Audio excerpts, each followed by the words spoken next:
Hey there, welcome to Toy Talk with Mike and Chad. I'm Mike. I'm Chad. And this is episode 30. Which is sort of a milestone. It's a round number, at least. But this is a milestone episode for me in that I've been doing these videos for 4+ years now. And this is episode 250 to me. Which, that feels like a milestone just from being a comic book collector. Pretty much any time a comic series hit like the 50 issue mark, whether it was issue 50, issue 150, 250, they always made a double-sized issue and charged you and put like a hologram on the cover.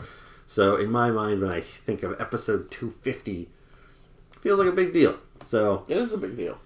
Yeah, so whenever we do an episode together, I always kind of put, it'll say episode 30, but I always kind of go with the legacy numbering. It's kind of a sub-series of Mike's collection. And so yeah, episode 30 / episode 250. Wicked. Pretty cool. Yeah, so today, the toys that we're going to talk about are G.I. Joes. So, anybody that watches us on the regular knows that I'm a G.I. Joe guy. I have been since I was a little kid. I've said it multiple times that G.I. Joe is probably my main brand of nerdiness. It's not necessarily the toy line that I have the most figures of, although it might very well be. I tend to buy a lot more Marvel figures these days and all that sort of stuff, but G.I. Joe is always the thing I get kind of most excited about. You like G.I. Joe, but you weren't like a hardcore G.I. Joe collector. No, I had like basic ones when I was a kid. Obviously, my parents had to buy them for me. Being a child, not having money to buy them myself, so I only had what they bought me, and by the time I was around 8, I kind of fizzled out of them and was into other things. And plus, like, you're 5 years younger than me. Yeah. So, like, I was born in 78. So, I was 4 years old when 1982 came along and the G.I. Joe line first started. I was pretty young, but at the same time, I have a brother that's 2 years older than me, so he was probably the perfect age for it, and I kind of liked whatever he liked. So, I got into G.I. Joe right from the get-go. But it's amazing the difference 5 years can make because, already as you were getting closer to the 90s, the toy line was quite different. It was a lot more neon colors, a lot more ninjas. So yeah, I don't know if I would be as into the line if I was 5 years younger than I am. So I can understand why it maybe wasn't your big brand. Although these days, it kind of is. It is. It's taken over DC McFarlane for sure. Yeah. I kind of got McFarlane out for a bit because I was buying anything and everything he was putting out in his multiverse line, and he's putting out like literally a figure almost every day. Yeah. And it seems like every time there's a McFarlane announcement, he's got like a subset of figures that get released a couple hours later.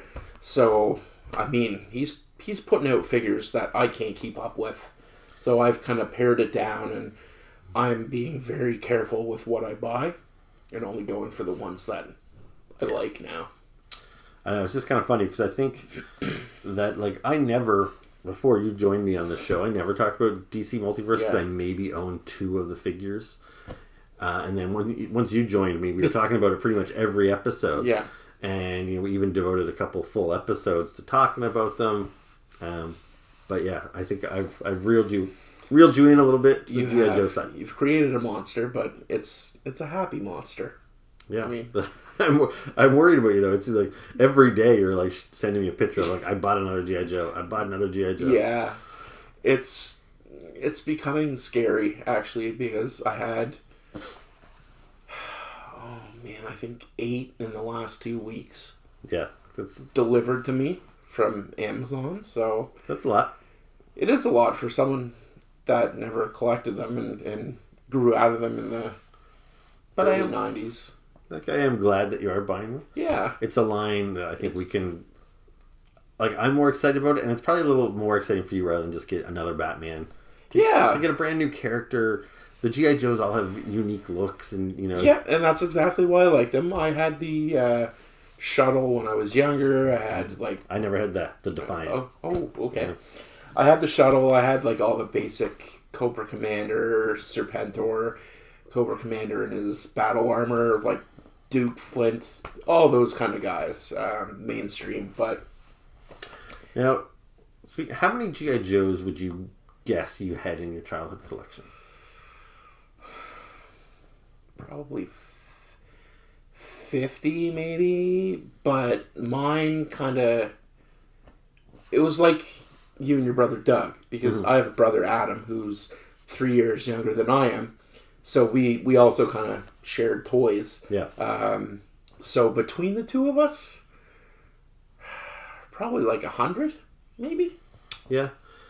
You know what's pretty crazy is, so today we're talking about G.I. Joe classified figures. I can't remember if we said that already or not. But yeah, that's what we're going to talk about. The newest wave of G.I. Joe classified. So as I open these figures up, and I put them over by my other G.I. Joe figures, which are all displayed on my desk over here, I did a count. I wanted to see how many I was up to now. And with this latest batch of Joes, I'm up to 75 G.I. Joe classified figures.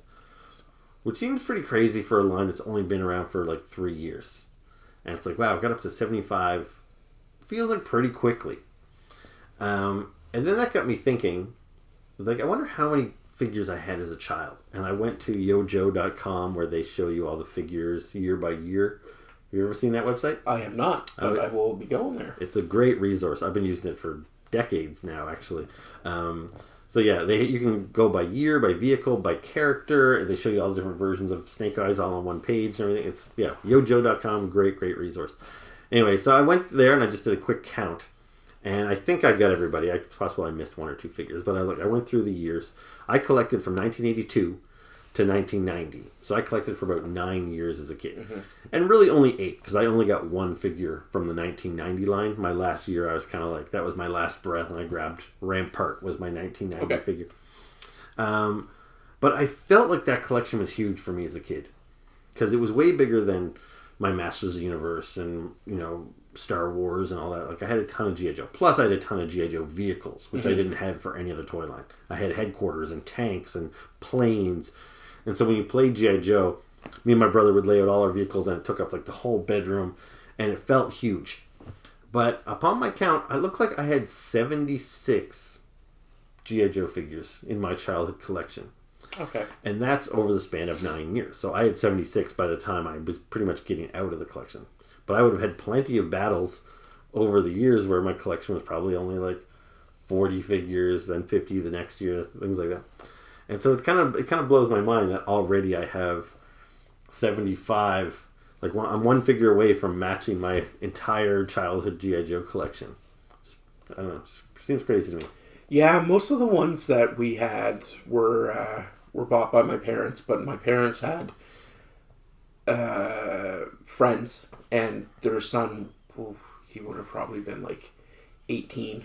Yeah. When I was around 5 or 6 or whatever, and every time we went over, they'd give me one.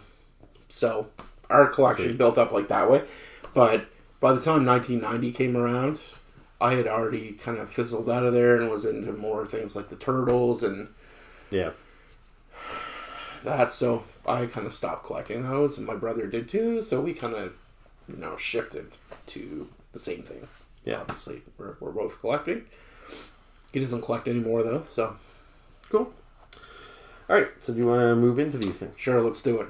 All right, so I've got the new wave, the full wave of G.I. Joe figures. But before I do that, I'm going to talk about a one-off figure. So Walmart has an exclusive wave of G.I. Joe Classified, which is their retro cards, which I really like the look of. I wish they all kind of came that way rather than the boxes. But so the retro card, it's basically the same little blister card with the individual character artwork that you got in the 80s, and then again more recently with the like modern line and everything. But it's just blown up to the 6-inch scale. So I recently got Snake Eyes. We both did. Yeah. So we ordered them online from Walmart's website back in the summer. How many months ago? Last summer, easily. Yeah, the summer, maybe the fall at latest, but it's been several months. Here he is. And you've got yours already opened up and stuff, right? Yeah. So that's a rarity, because almost always I get these things before you do, and I have them opened up. But so you beat me to the punch on this one. And I probably will open this guy up. He's so nice. So Chad is gone, and it's a few days later, and I have decided to open up my Snake Eyes. So here he is. And I feel a little bad because me and Chad had a whole discussion about this figure while it was in package. And then once I decided to open him up, I really didn't want to extend the length of the video to show you him outside of the packaging here. So I just kind of lopped out mine and Chad's original conversation, and I'll probably regurgitate some of what we talked about here and now. So anyway, this is the new Retro Snake Eyes, Walmart exclusive. And yeah, he's very cool. And I was kind of tempted to leave him carded just because I have so many other Snake Eyes already. So like I have the very first Snake Eyes that they released in Classified. So this one here has got his ninja visor look. And he's got kind of brown pants, the silver visor, pretty cool. And then they released this version here. So black visor, black pants, but pretty much essentially the same figure as the other one. Then we got the movie version. So this is based on the Snake Eyes G.I. Joe Origins movie. Again, ninja visor on him. A little bit of a different look. And then we got our first Commando version of Snake Eyes. So this guy has the goggles instead of the ninja visor. And this guy came in a 2-pack with his wolf timber. So I already have these. I already had 4 Snake Eyes in my collection. I think there's 2, possibly 3 more that I don't have, depending on how you count them, because they have released this figure here in a 2-pack with timber with some slight paint variations. There was also another repaint of the figure released under the Fortnite kind of banner, and then there was another slight variant of this figure without some of the red highlights removed. Like this guy's got a little red dot on his helmet, and they removed that. So there's plenty of Snake Eyes to go around. And, I was definitely going to buy this one. That wasn't in question. I just didn't know if I needed to open him up and display him on my shelf because he made for a pretty good display piece on the retro card.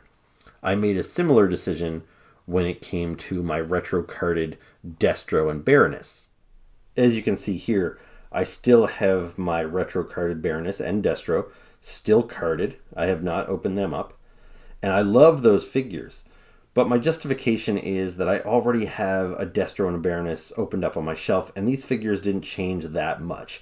They have some slight paint deco variations, but if I had opened them up and displayed them on my shelf, they would have kind of looked just lost amongst the sea of figures there, and to the average person that walks in my room, looks at my collection, it would just look like I had doubles of the same figure. You kind of have to examine them closely to realize they're different.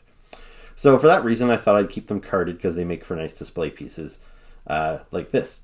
And so that's kind of what I was thinking of doing with Snake Eyes. Another reason that I thought it might be fun to keep this figure carded is because he uses that classic, that retro Snake Eyes art where he's kind of kneeling and pointing. And I actually have a carded 12-inch Snake Eyes figure that was produced by Gentle Giant, which is a remake of the original 1982 Snake Eyes, just blown up into oversize. And I also have 2 4-inch versions of Snake Eyes. So they're both different figures, but they're on that same retro card with that classic artwork from 1982. So I've got a couple in the 4-inch scale, one in the 12-inch scale. I thought it might have been fun to have a 6-inch one that I could pin to the wall kind of between them. But as you can see here, I ultimately decided to open him up. Now, I have always loved Snake Eyes. Who doesn't? He was introduced in the very first wave of G.I. Joe or Real American Hero figures back in '82. And he was one of the few figures I had. Of the 13 original G.I. Joes, I had 3 of them, and my brother Doug had the other 10. So I was very attached to the few that I had, which was Stalker, Short Fuse, and Snake Eyes. And this here is my original Snake Eyes from 1982. Now, he's still in one piece, although I'm pretty sure I've replaced his O-ring at one point or another. Now, you can see here, I actually replaced his arms. Well, my dad did that, actually, back when I was still a kid, because I broke my original Snake Eyes arms. And so we had an extra Cobra Commander. So we took Cobra Commander's arms, put them on Snake Eyes, painted them black. And so that's why you can see the kind of black is rubbing off there. But this Snake Eyes came with a little Uzi for a gun, and he also came with this satchel or explosive pack. I was never entirely sure what that was supposed to be. And yeah, so here he is. I always liked this version of Snake Eyes. He's got the The goggles there, what I describe as kind of a paintball mask looking thing there. His web gear is pretty simple. Just 2 straps down the front like suspenders with a grenade and stuff on there. Really like this look. Now, I do have a version of him that's in a little bit better shape. This here is a redo of this figure from 2004. So it uses the same mold. But you can see here, rather than go with jet black, the original Snake Eyes had no paint apps whatsoever. On this one here, they've decided to give him some gray straps, a silver grenade, silver belt buckle. But again, this is the commando look for Snake Eyes. I always really liked it. Probably the more popular look for Snake Eyes is his 1985 look, which is his ninja look with that visor.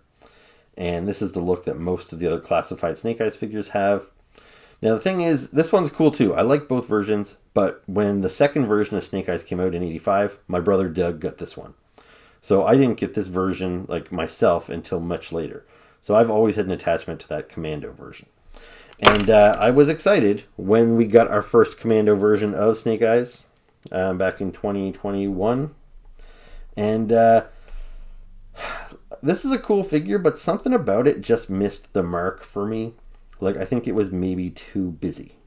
Like, when you look at his web gear there, like, it's not the simple 2 suspenders. He's got this whole vest padded with all kinds of stuff. He's got the his sweater. It's kind of a cable knit sweater with all that texture throughout it. He's just got a lot of gear on here. And the mask is even kind of busy. Like, I think it looks cool, but it's got some of this extra detailing on the side and everything. And yeah, there was just something about it that didn't really feel like it was a true, remake of that 82 Commando Snake Eyes. Now this guy here feels like a proper remake of that 82 Snake Eyes. And so that's why I had to get him, and not only get him, but open him up and display him on my shelf so I can play around with him. So he is quite different from the previous Commando release. You see, even the head sculpts are different. I wasn't sure if they were, but you can see the new one here is much simpler. He doesn't have that added detail of the strap for his goggles or the extra kind of like breathing holes down the side. So it is a simplified sculpt. The web gear is much simpler, just the 2 straps. No cable knit, sculpting on his arms. They're much smoother. His chest is much smoother. The pants might be the same. He's got some similar, like he's got the holster on the one leg. He's got the knife sheath on this leg. The boots are different. You can see this guy's got kind of like a shin guard on his boot. This guy does not. It's just the laces. Anyway, so they're both cool figures, but I'm definitely glad that they took another pass at this figure. And yeah, I think he looks great. Really dig it. And there's his pile of accessories there. So I think one of the most important ones being the classic kind of satchel, which matches the 82 figure. He's got his Uzi, of course, which is Snake Eyes' signature weapon. Then he's got a little pistol, which I will holster on his leg. He's got a knife, all black, so I will sheath that on his other leg. Then he has got, I think this is probably a clip for his Uzi, or maybe a silencer for his Uzi. And then he's got 2 of these little grenades, which I think will probably clip onto his belt. Anyway, I'm going to strap all this stuff onto him, and then we'll take another look at him. So here is Snake Eyes all geared up. Now, I guess I should maybe mention he also comes with a display base, which is really cool. I wish all of these figures came with display bases. I've currently got my movie Snake Eyes standing on it, but you can see it's just a black base with the G.I. Joe kind of star logo on there. So yeah, all those retro carded figures come with one of those. And yeah, so he looks great, all geared up.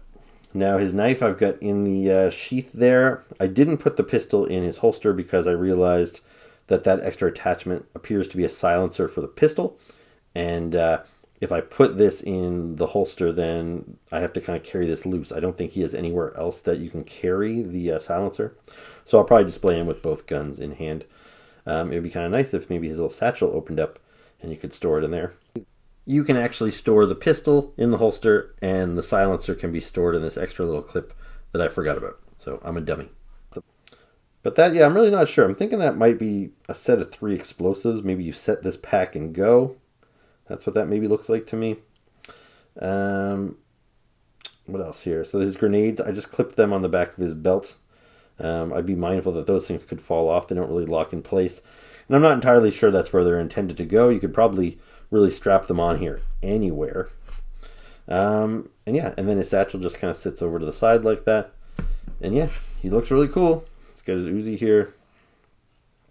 The articulation and everything is what you'd expect for any G.I. Joe classified, so there's no real difference there. I'm not going to go into that. I don't know if there's a whole lot more to say. I definitely recommend it.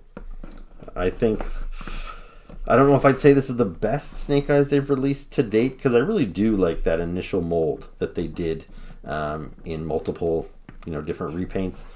But if you're going to get one Commando Snake Eyes, I would recommend this one over the previous one.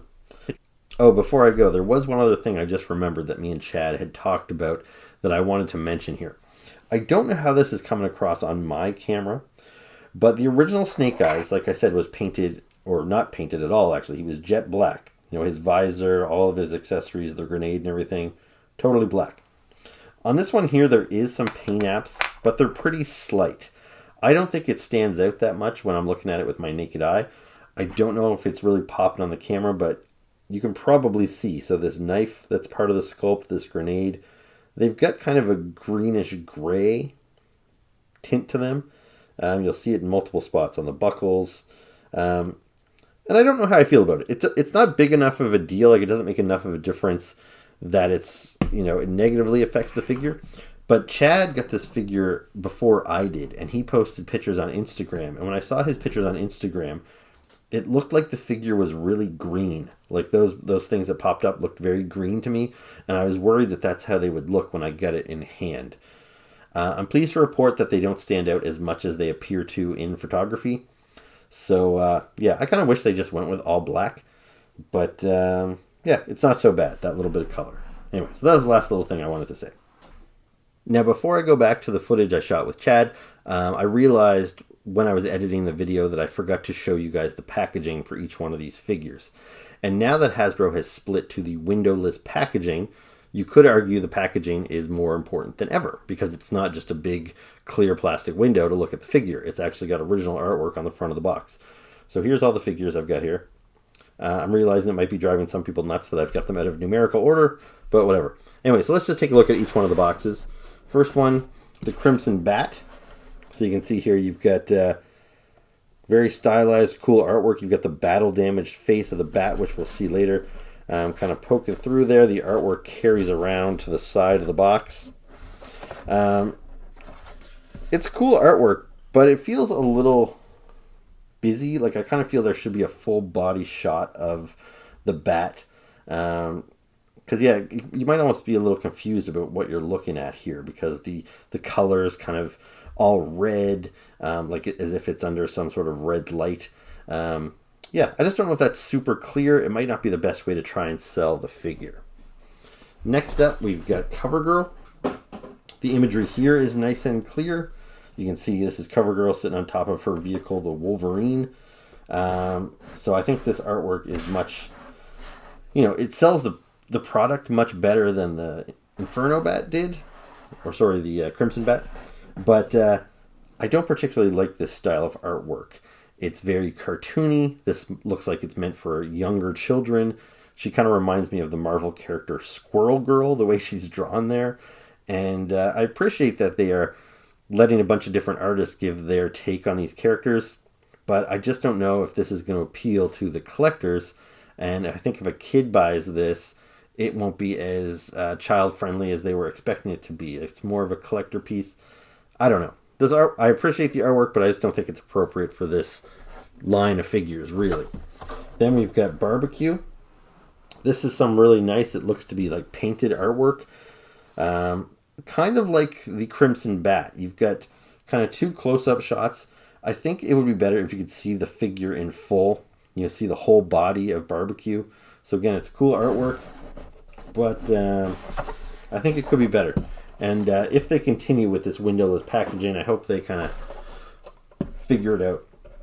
This one here is Outback. Again, very stylized.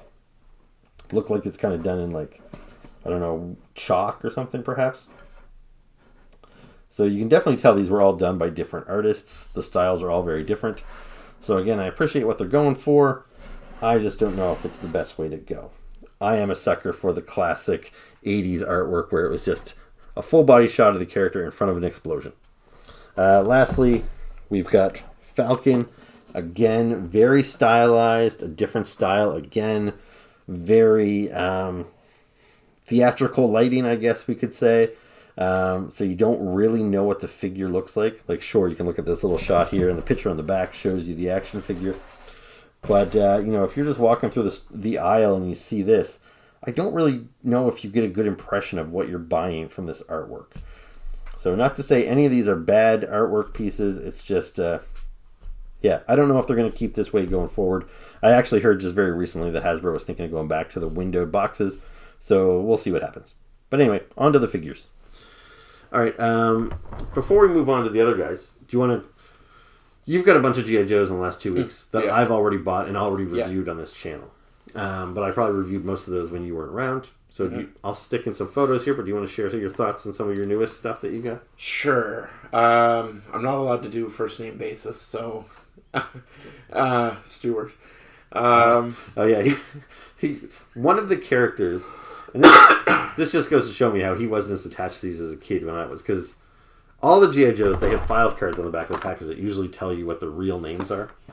And so there was a character, Outback, who was the G.I. Joe survivalist, and that's what the package said, Outback. And then on the back of the card it said his real name was Stuart Selkirk. But like you kind of quickly forgot that as soon as you learned it, because when you're playing, you never said, hey, Stuart, you always said Outback, Outback. And in the cartoon, in the comic books, nobody referred to him by his name. Yeah. It was always Outback.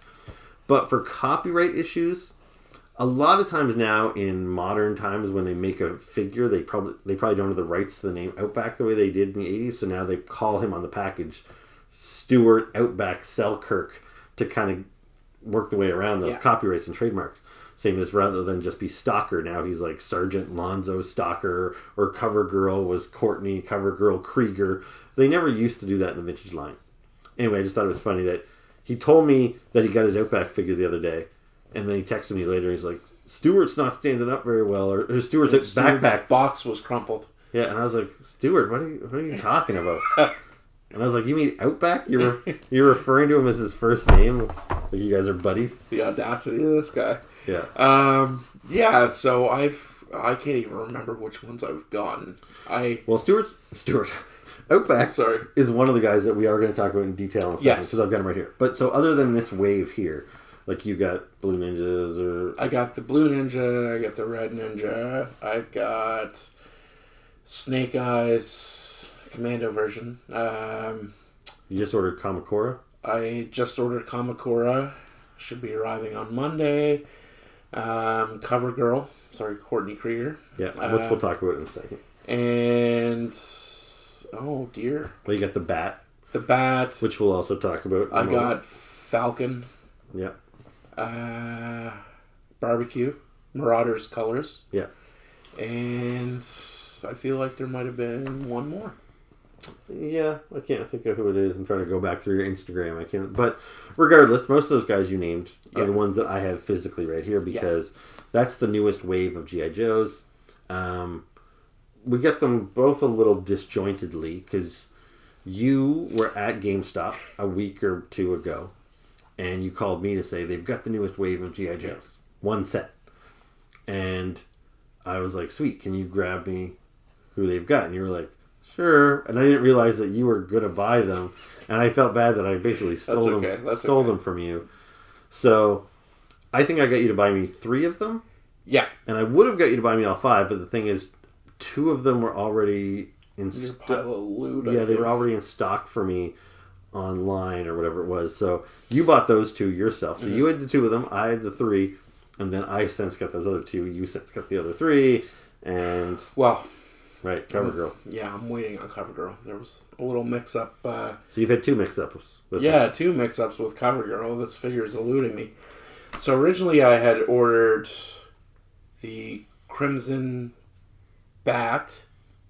Or I thought you didn't order the Crimson Bat. That's right. I canceled it. And GameStop pre-ordered me one. So I was like, okay, well, that's cool. So Outback was being sent with Covergirl. Yeah. And the package showed up at my place. I opened it up and looked at it, and it was Outback and Crimson Bat. So I was like, oh, that's kind of annoying because GameStop has one pre-ordered for me, but whatever. I have it now.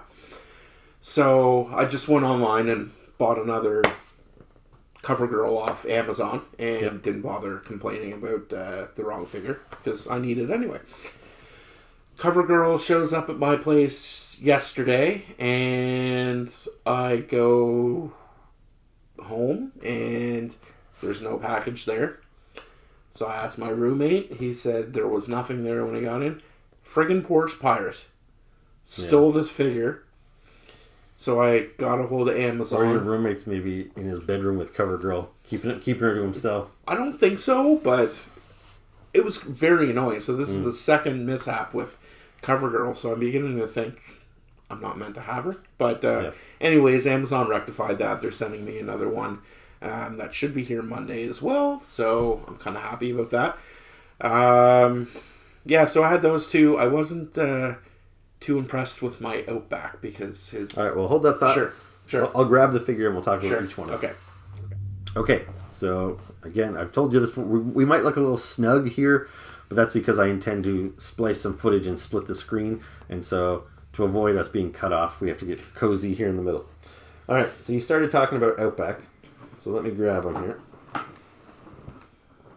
He's caught up in Barbecue's hose. Okay. Barbecue and his hose. So here is Outback, or as you call him, Stuart. And so this is version 2 of Outback in the classified line. Right.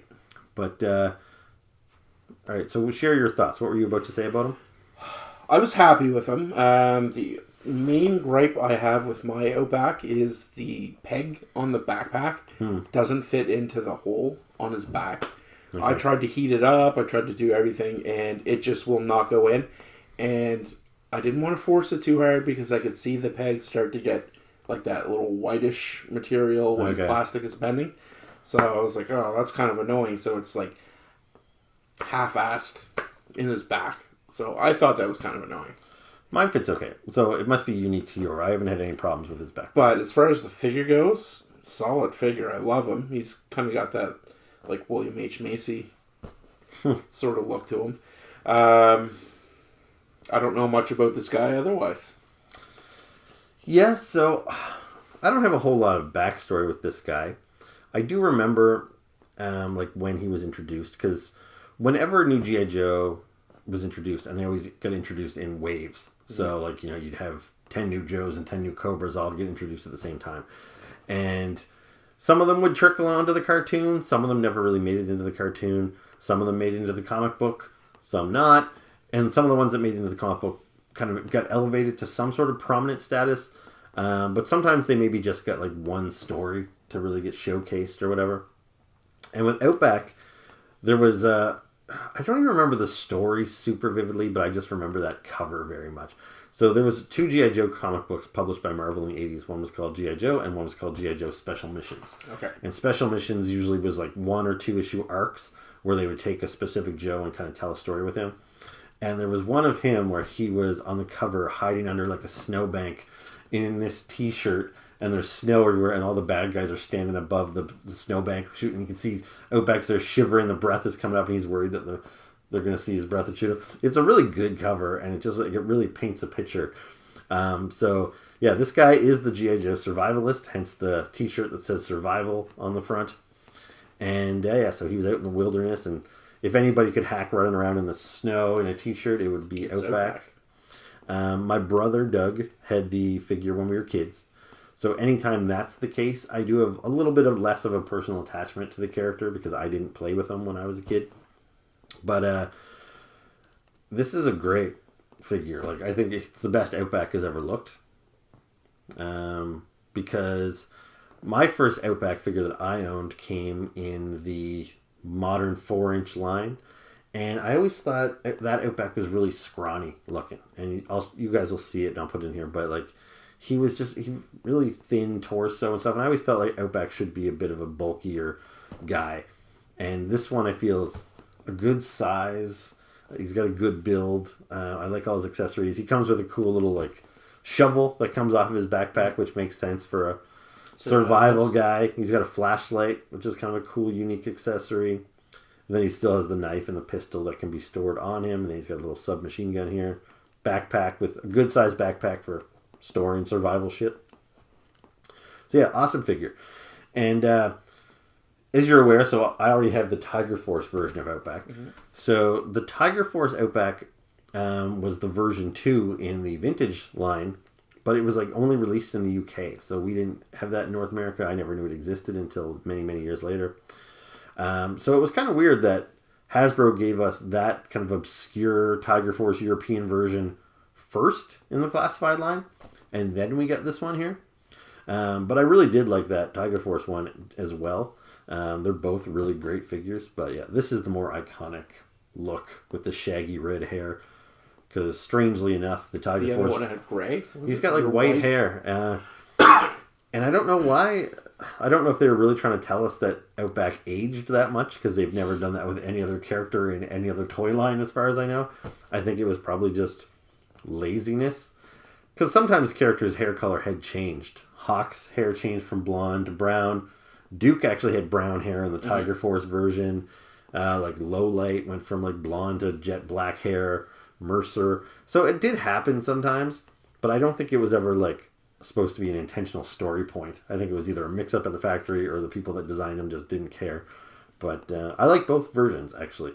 I'm glad that they kept the white hair on the Tiger Force version and didn't like correct it to orange hair. Because yeah, I think they're both really, really cool. And I like the arm hair. Yeah, that's interesting. Yeah, it's like painted on. Yeah, it's a fun little detail where they just added both versions. He's got like orange hair painted on his arms. The other guy has white hair painted on his arms. I mean, I guess it's a good thing it's painted on. You wouldn't really want like real hair. Moss Man type fuzz. I think we talked about that with the Shipwreck. We did. Yeah. There's some upcoming reveals we talked about on a recent episode, and Shipwreck has like chest hair. Yeah. Again, just a fun little detail because why would all your, especially your survivalists, they wouldn't be like clean shaven, shave their bodies or anything. It's kind of weird. So yeah, you don't really think of that sort of stuff, but it's a cool little detail that adds some realism and some uniqueness to Outback. Okay, so next up we'll talk about the Crimson Bat. So this is the figure that you ordered, then canceled, but then got anyway. Yeah. This guy's really cool. I like him, although he is just a repaint of a figure that I've already got twice.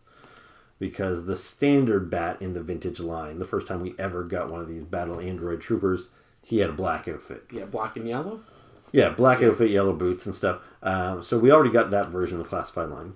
And then they gave us a Python Patrol Bat, which was kind of an original concept. Because even though the Python Patrol existed in the vintage line, I don't think we had a Python Patrol Bat.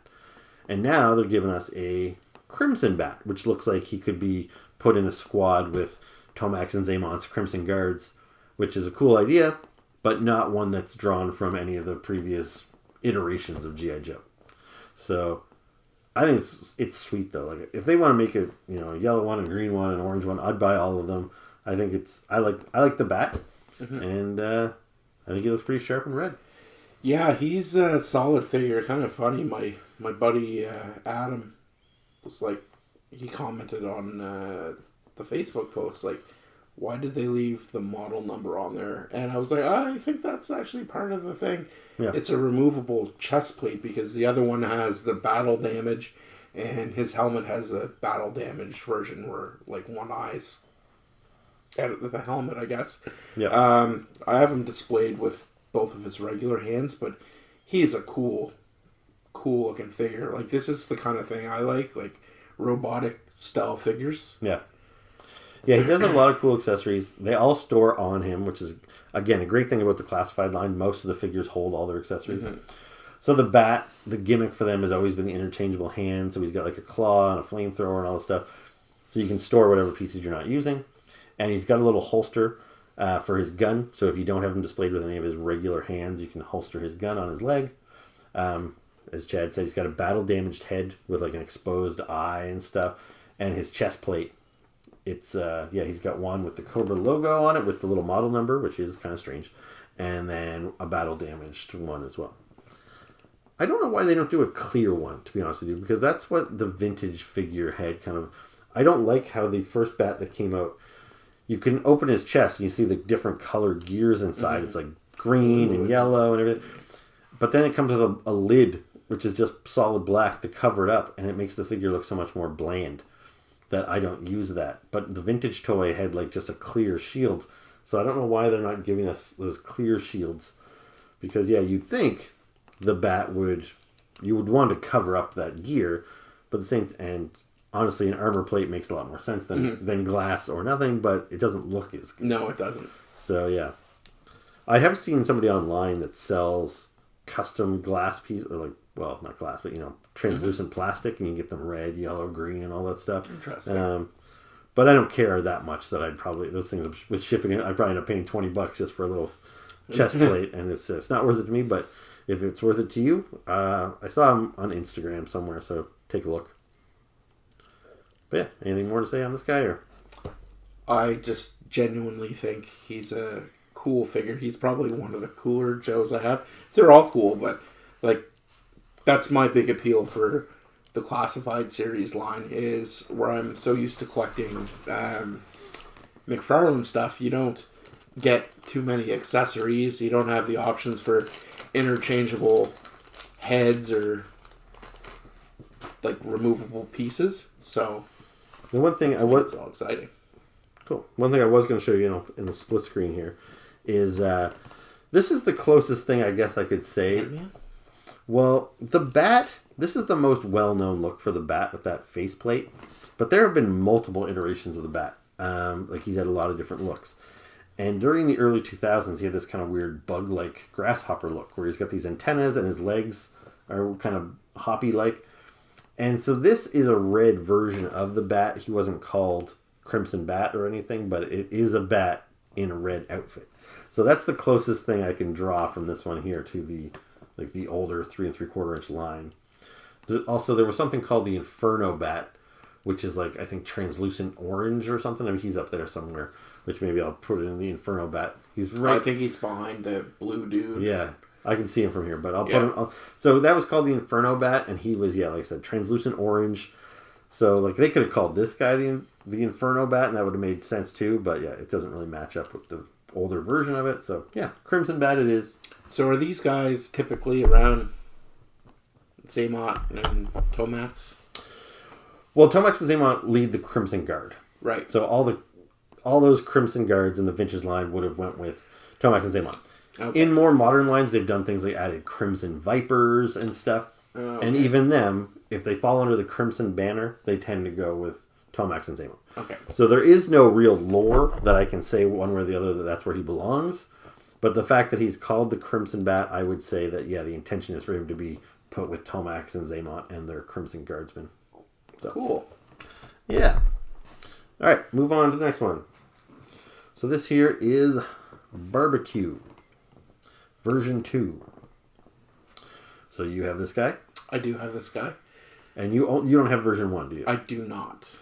So what do you think? Are you content enough with this one? Do you feel you need to get version 1? So I would probably get a version 1 if I came across it. Just where this is, I don't know much about the Marauders, so yeah. Well, just say version 1 was a pain in the ass for me to get to because it was a Target exclusive. And so I ordered mine actually from the UK because there was some website in the UK that had them. So I ordered one for me and my brother for Christmas that year. Mm-hmm. But he wasn't easy to get. So I'm glad that they did re-release them so somebody like you was able to get him without a whole lot of difficulty. But, he is the G.I. Joe fireman. I feel the orange outfit, it's his most iconic look and it makes the most sense for his profession. So. Yeah, so, I mean, I'm content with the colors, but if I had the opportunity to snag a version 1, I probably would because that's the original one and that's the one that I remember as a kid. Yeah, so this guy here, they did have a vintage version of Marauder Barbecue. I didn't have it because it came out Kind of later in the line. I don't think I was collecting. It might have actually been in one of those years like 80, 89, 90 when I was still buying some figures. I can't remember exactly. But I think it might have been a store exclusive as well, so not easily available. And I don't know if I wouldn't have needed it anyway, because I was content with my orange barbecue. But I do have a couple versions of the Marauder Barbecue from the 4-inch line, which I'll bring in here. They did one version where they didn't call it Marauder Barbecue, but he is blue and green and brown. Doesn't quite match this look, but clearly that was the inspiration. And then they just did a straight up Marauder Barbecue a couple years later. So I have two versions in the 4-inch scale that kind of look like this. But I forget what they call it on the package. Do you recall what does it say? Marauders? It just has like a little circle up at the top, and it said Marauders Colors or something like that. Yeah, I can't remember what it said, but it didn't say Slaughter's Marauders, which is what these guys are. So in the vintage line, Sergeant Slaughter led this team. Okay. So they added Sergeant Slaughter into the G.I. Joe line, and he had, I think, two variations at first. One of them in like a black tank top, and one of them in like a green tank top that said G.I. Joe. And then my understanding is that license with Sergeant Slaughter only ran for like a year or two, and then they had to renew it if they wanted to. And when they renewed the license with him, it makes sense to capitalize and make more figures while you have him for a brief period of time. So they did another version of him in a bright blue tank top, and they called him Slaughter's Marauders, and they gave him a team of 5 guys that matched him. Oh, okay. So I've got the barbecue over there. You can see the little bug. Yep. So I'm going to show you guys on the screen. But you can also see I've got a little team of Marauders there in the front. You can see all those matching colors. So yeah, like Spirit, Mutt, they were all in these same colors as well. I didn't have any of them in the vintage line when I was a kid. But I'm sure we'll probably get them all in this classified line. And like a chump, I'll buy them all. Because I do think he looks really good in these colors. Even though I prefer the orange, I think this is it's a cool look for him. And it actually looks better than it did in the smaller scale because he's got a blue helmet but still a silver face mask, which I feel breaks it up a little bit more, where the smaller version that I'll show you has a full blue face mask and it doesn't look as good. But, yeah, I dig it. Cool figure. Solid figure, yeah. I always liked barbecue. So, now I have a version of him from the Rise of Cobra line, also in the 4-inch scale. I don't know if I can see him from here, but he was wearing yellow and black, which was kind of a cool look too. And I don't know. It'll be interesting to see if they decide to repaint this figure in the Rise of Cobra colors as well, because that's really his only other look. But all right, moving on. Sure, let's do it. All right. So Courtney Covergirl Krieger. So you don't have her in hand yet. I do not. This is the figure I was most excited about in this wave. Yeah. Even though, like, all those other figures I just showed you are cool, but like I said, they're repaints of figures I already have.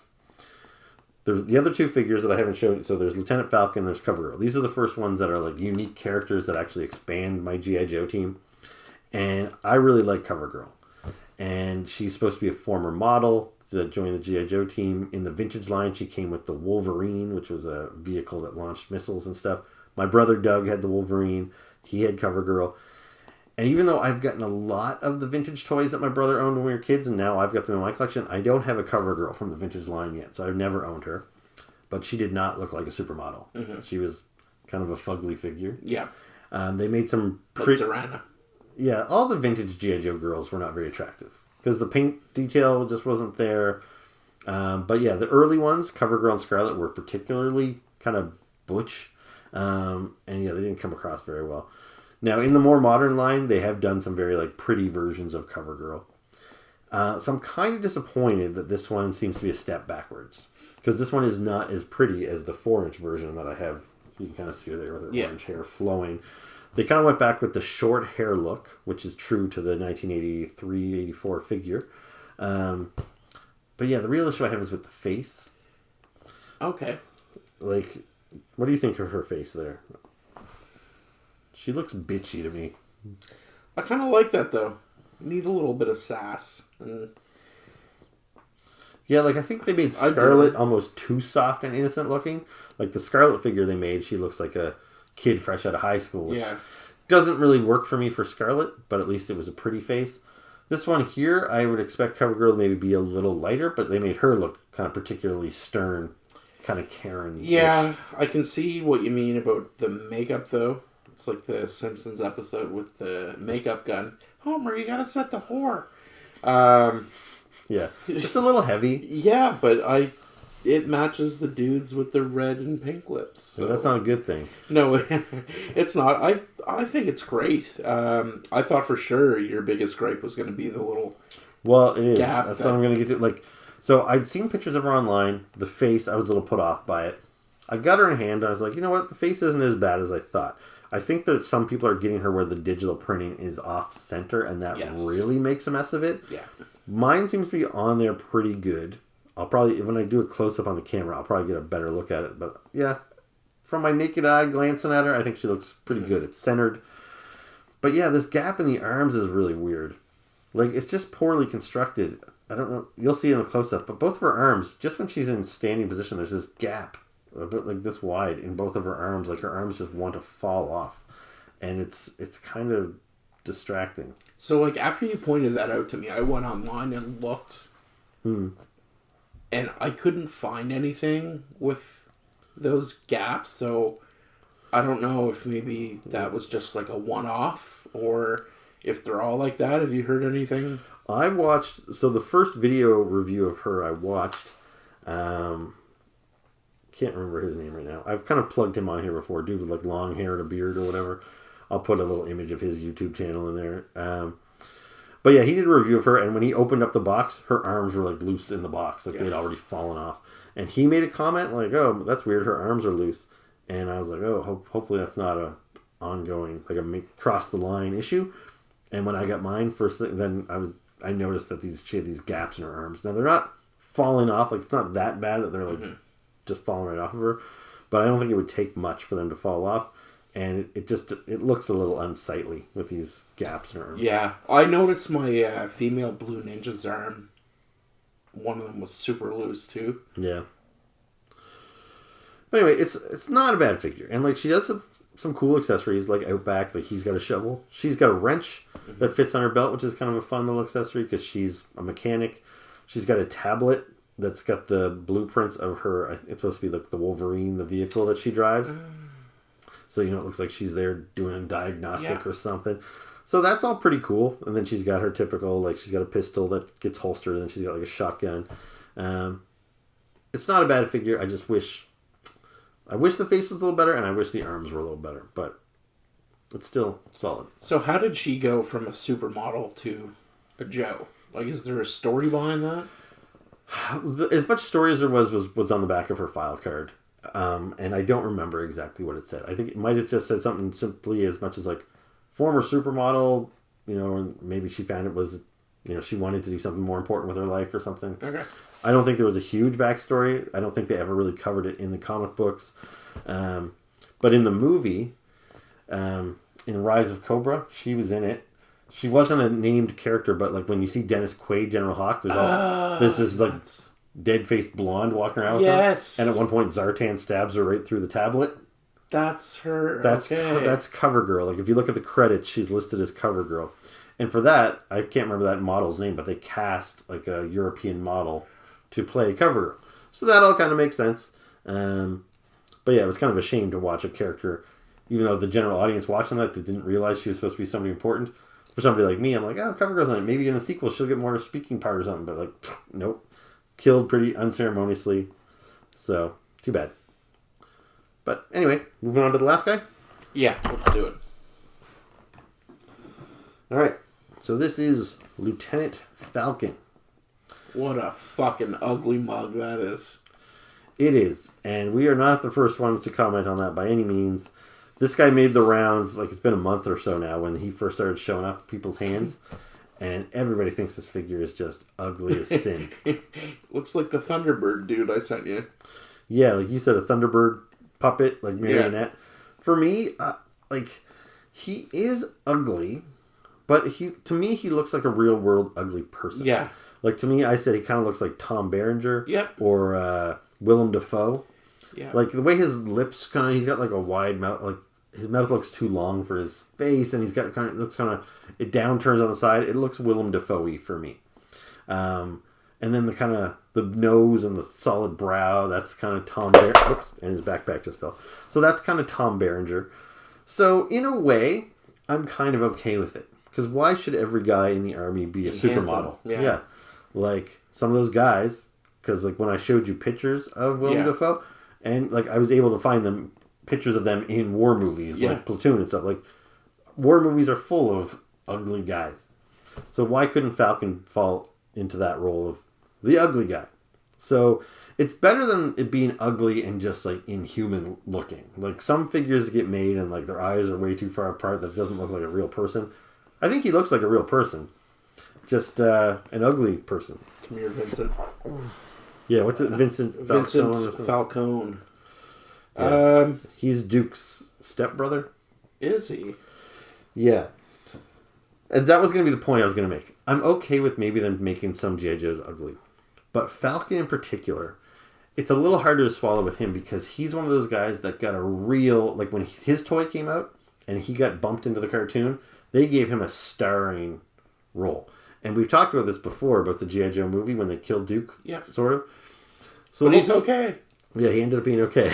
But Falcon is basically the star of the G.I. Joe animated movie.